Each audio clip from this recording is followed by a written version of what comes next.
You know what one of my biggest flex in this life is? The fact that I come from a very matriarchal home.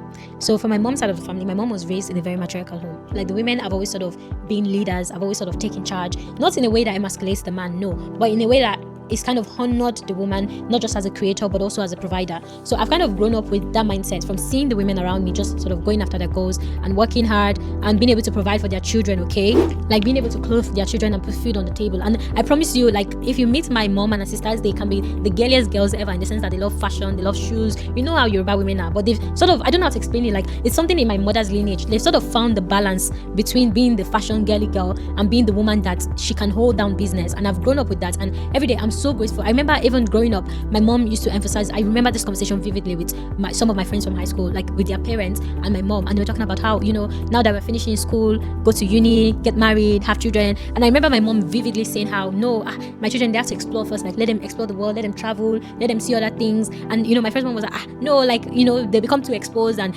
you know, that kind of thing. I don't want to get too much into like the whole purity culture, but that kind of thing. And yeah, I'm just so grateful for a mom that has always pushed me, that has always filled my ambition. When I used to joke as a child that I wanted to be a doctor and a writer and a fashion designer and everything, and she would, people would laugh, and she would also laugh at them, and she would look at me and she would say, you can do it. And I'll say, I even wanted to have 7 children. She would say, you can do it. And my mom has always fed my delusions. Like, this is just a post to celebrate my mom, but to also just celebrate the maternal lineage that I come from, in the fact that they are very matriarchal, and I've sort of grown into that. I've grown up with that. And in a society that we live in now, where we are talking about women's rights and fighting for equality of the women, just to remind us that a lot of African tribes have always been matriarchal before colonization.